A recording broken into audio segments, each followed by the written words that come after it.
Dans le théorème de Thalès, donc, on a deux droites qui se coupent en un point qui s'appelle A, par exemple, et on a deux autres droites qui sont parallèles, qui recoupent ces deux premières droites. Donc on va appeler ce point B, ce point C, ce point D et ce point E.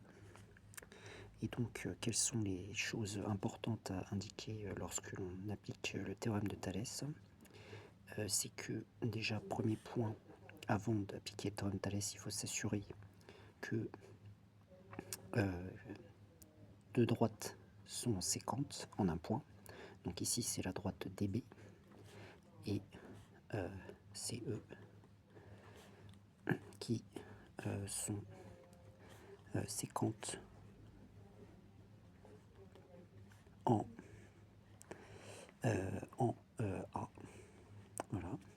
Ensuite, il faut indiquer qu'il y a deux autres droites qui recoupent ces deux premières droites et qui sont parallèles.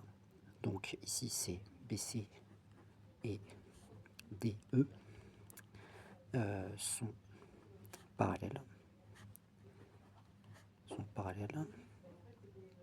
Et une fois qu'on a ces deux choses qui sont bien précisées, on peut appliquer le théorème de Thalès. Et donc, on dit, d'après le théorème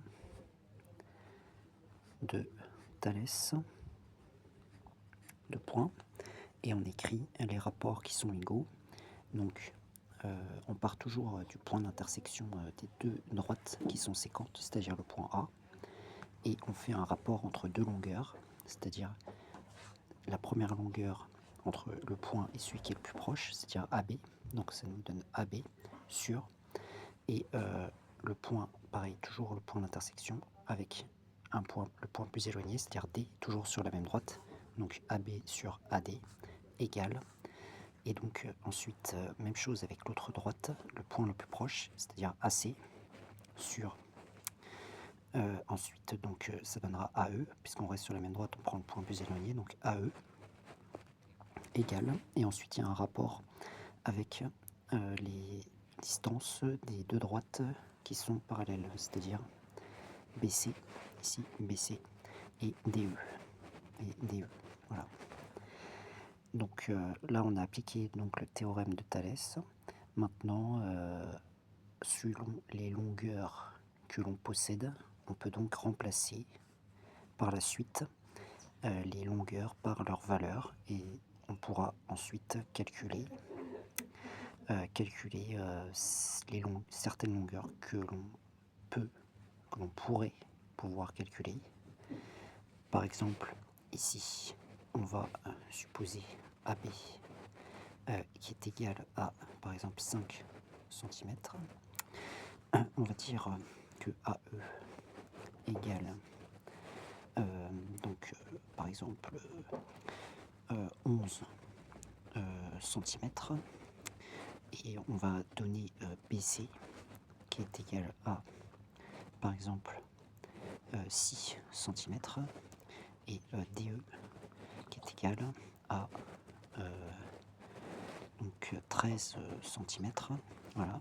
Et donc on remplace les valeurs que l'on connaît déjà par leurs valeurs, c'est-à-dire que ici ça va nous donner 5 sur AD.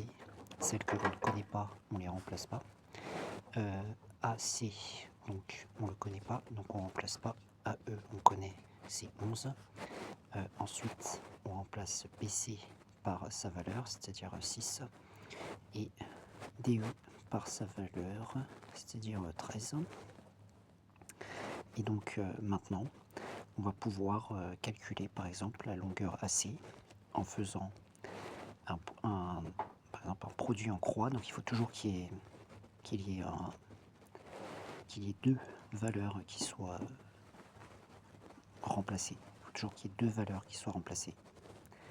Et donc dans ce cas, ça va nous donner AC égale, donc là un produit en croix, donc 11 fois 6 divisé par 16, 11 fois 6 divisé par 13 égale, et là on calcule, on trouve une certaine valeur, Et on fait la même chose avec AD.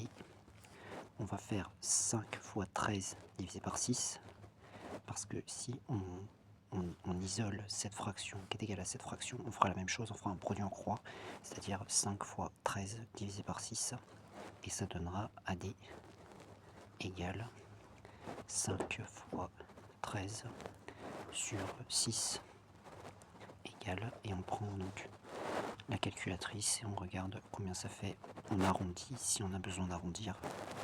Voilà,